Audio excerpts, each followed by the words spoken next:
చాలా మందికి కూడా వందే భారత్ ట్రైన్‌లో పైలట్‌గా చేరాలి అంటే ఎలాంటి అర్హతలు ఉండాలి?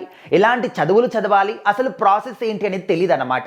ముఖ్యంగా మన ఇండియన్ రైల్వేస్‌లో వందే భారత్ ట్రైన్ అనేది చాలా ప్రతిష్టాత్మకంగా రూపుదిద్దారు. ఎందుకంటే ఉన్నటువంటి నార్మల్ రైల్వేస్ కన్నా కూడా వందే భారత్ ట్రైన్ అంటే ఒక పదింతలు హై స్పీడ్‌గా వెళ్తుందన్నమాట. సో అందుకోసం అని చెప్పేసి ఈ మధ్య కాలంలో ఎక్కడికైనా ఫాస్ట్‌గా వెళ్ళాలి అంటే వందే భారత్ ట్రైన్‌ని చాలా మంది కూడా ప్రిఫర్ చేస్తూ ఉన్నారు. అయితే అందరూ కూడా వెళ్తూ ఉన్నాము, వస్తూ ఉన్నాము. అసలు ఈ ట్రైన్‌లో ముఖ్యంగా కొన్ని సందర్భాల్లో ఏంటంటే అది నార్మల్ ట్రైన్స్ అయినా కావచ్చు, వందే భారత్ ట్రైన్ అయినా కావచ్చు, కొన్ని కారణాల వల్ల ఒక గంట పాటు కూడా లేట్ వచ్చేటటువంటి అవకాశాలు కూడా ఉంటాయి. సో దాని ద్వారా చాలా మంది కూడా ప్రయాణాలు స్లోగా అవ్వడం కావచ్చు, అదేవిధంగా ఎక్కడికైనా అర్జెంట్‌గా వెళ్ళాలి అనుకుంటే దానికి కూడా లేట్ అవ్వడం కావచ్చు, ఇలాంటివి మనం చూస్తూ ఉంటాం. అయితే ఇలాంటి క్రమంలో కొంతమంది ఏ విధంగా ఆలోచిస్తారంటే డిఫరెంట్‌గా ఆలోచిస్తూ ఉంటారు. సో వాళ్ళందరికీ డౌట్ ఏంటంటే అసలు ఇప్పుడు వరకు మనం అందరికీ కూడా తెలుసు నార్మల్ రైల్వేస్‌లో అక్కడ పైలట్‌గా కావచ్చు, మిగతా అన్ని ఉద్యోగాల్లో కూడా చేరాలి అనుకుంటే ఆర్ఆర్‌బీ ద్వారా ఎప్పుడైనా నోటిఫికేషన్స్ వచ్చినప్పుడు మనం అప్లై చేసుకొని దానికి తగ్గట్టుగా ఎగ్జామ్ రాయడం కావచ్చు, ఫిజికల్ టెస్ట్ కావచ్చు, ఇవన్నీ కూడా ఉంటాయి. మరి వందే భారత్ ట్రైన్‌లో పైలట్‌గా చేరాలి అంటే ఎలాంటి చదువులు చదవాలి? ఎలాంటి అర్హత ఉండాలి అనే దాని గురించి చాలా మందికి కూడా తెలియదన్నమాట. సో తెలుసుకోవడానికి చాలా మంది ఆసక్తి చూపిస్తూ ఉంటారు. అయితే ఇక్కడ వందే భారత్ ట్రైన్‌లో పైలట్‌గా చేరాలి అన్నా అండ్ మిగతా ఏదైనా ఉద్యోగంలో చేరాలి అన్నా కూడా ప్రత్యేకంగా దీనికోసం చదువులు చదవాలి, ప్రత్యేకంగా దీనికోసమే కోర్సులు చేయాలి, ఈ విధంగా ఏది కూడా ఉండదన్నమాట. సో ఇందులో జాబ్ రావాలంటే ముఖ్యంగా అనుభవం అంటే ఎక్స్పీరియన్స్ ఉండాలి. అది కూడా నార్మల్ రైల్వేస్‌లో ఆర్ఆర్‌బీ ద్వారానే మనకు నోటిఫికేషన్స్ వచ్చినప్పుడు అక్కడ అప్లై చేసుకొని ముందుగా నార్మల్ రైల్లో లోకో పైలట్‌గా మనము జాయిన్ అవ్వాలన్నమాట.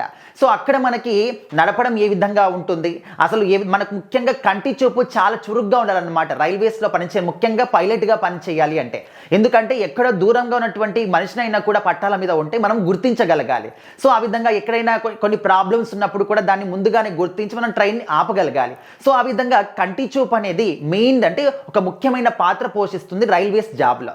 సో అదే విధంగా నార్మల్ రైల్వేస్లో జాబ్ సాధించుకొని అక్కడ లోకో పైలట్గా కొన్ని సంవత్సరాల పాటు చేసిన తర్వాత అనుభవం అంతా కూడా వచ్చిన తర్వాత అన్నీ కూడా మనకు పర్ఫెక్ట్గా తెలిసిన తర్వాత అప్పుడు మనం వందే భారత్ ట్రైన్ నడపడానికి ఒక అర్హత అనేది పొందుతామన్నమాట.